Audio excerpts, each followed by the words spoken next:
සුබ දවසක් වේවා යාළුවනේ. ඔන්න ඉතින් අද වෙනස්ම විදිහේ වීඩියෝ එකක් අරගෙන ආවේ. ගොඩක් අය දන්නේ නැහැ මෙන්න මේක මොකක්ද කියලා. දන්න අය කමෙන්ට් කරගෙන යන්නකෝ. තප්පර 30ක් දෙන්නම් මම ඊට පස්සේ මේකේ නම කියනවා. දන්න අය ටක් ගාලා කමෙන්ට් කරගෙන යන්න. මේක ගන්නේ අවුරුදු කාලෙට ගැමි ක්‍රීඩාවක් විදියට. තවත් මම ලේසි කරන්නම් මේකට අපි භාවිතා කරන්නේ ඔලින්දට. ඉතින් මේකට ඔලින්දට ඕන වුණාට ඔලින්දට වල පොඩි අඩුපාඩුවක් තියෙනවා. ඉතින් ඒ හින්දා මම ඒකට ඔලින්දටයි මඩිතියට දිනනවා මඩිතියටයි දෙකම ගන්නවා. ඉතින් ඔයගොල්ලන්ට පේනවා මේකේ හිල් හාරලා තියෙනවා පොඩි වලවල්. 1 2 3 4 5 6 7යි 7 ගානේ දෙපැත්තෙම 7 තියෙනවා. එතකොට මේ මැද කොටු දෙකකුත් තියෙනවා. ඒ කොටු දෙකෙන් මොකද්ද වෙන්නේ කියන එක මම කියලා දෙන්නම්. ඊට පස්සේ මේ එක වලකට ඇට 4 ගානේ දාන්න ඕන.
හරි දැන් අපි 4 හැම එකකටම දාගෙන තියෙන්නේ බලමු චෙක් කරලා අපි 4 තියනද කියලා හැම එකම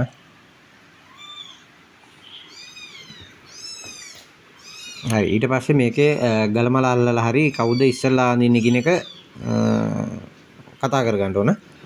ඉතින් මම අඳින මේක කරගෙන යන ක්‍රීඩාව කරගෙන යන විදිහ කියලා දෙන්නම්. මේක ඉස්සලාම තමන්ට කැමති තැනකින් තමන්ගේ පැත්තේ. ඒතර එක්කෙනෙක් ඉන්නේ මේ පැත්තේ අනිත් එක්කෙනා මේ පැත්තේ. එතකොට මේ තමන්ට කැමති පැත්තකින් මෙන්න මේ විදියට ගන්න පුළුවන්.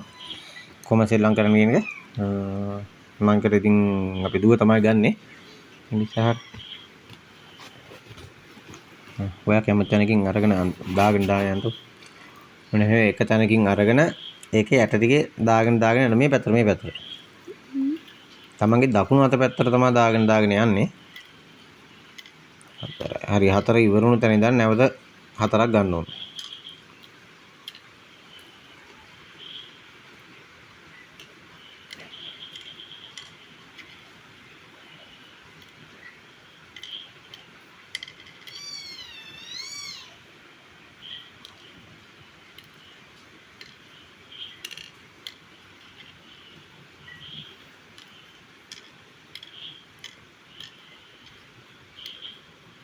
හරි එතකොට දැන් මෙතනින් මෙතන එක ගොඩක් හිස් වෙනවා. ඊට පස්සේ මෙයාට මේ එකක් ඇරලා ඊළඟ එකේ තියෙන ඇට ටික මෙයාට ගන්න පුළුවන්. මෙයාට අදාළ මෙන්න මේ වලේ දා ගන්න ඕන. මේ වල හරි එයා කැමති වලක් තෝරගෙන එයාට තියෙන මේ වලට දා ගන්න. ඊට පස්සේ ඊළඟට පටන් ගන්න කෙනා මේ ගොඩෙන් තමයි පටන් ගන්න. මේ පැත්තේ කොහෙන් වන්නේ මේ ඉවරෙච්ච තැනින් තමයි පටන් ගන්න.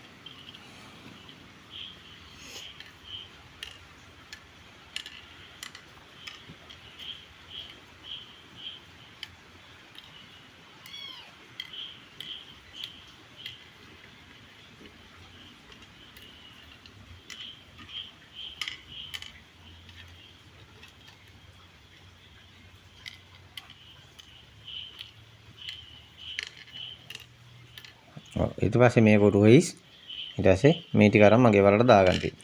ඒ විදිහට මේක දිගින් දිගටම කරගෙන යනවා. ඊට පස්සේ තමන්ගේ පැත්තේ මෙන්න මේ පැත්තේ වලවල් ටික ඔක්කොම හිස් වුණාට පස්සේ එයාට ජයග්‍රහණය හම්බ වෙනවා. මේක අවුරුදු කාලෙට තමයි සෙල්ලම් කරන්නේ. ගැමි ක්‍රීඩාවක්. මේක බංකුවට කියන්නේ ඔලිද බංකුව කියලා. කමෙන්ට් කරපු අය දන්න අය කමෙන්ට් කරන්න ඇති. දන්නේ නැති අයට දැනගන්න කියන්නේ මේක තමයි ඔලිද බංකුව.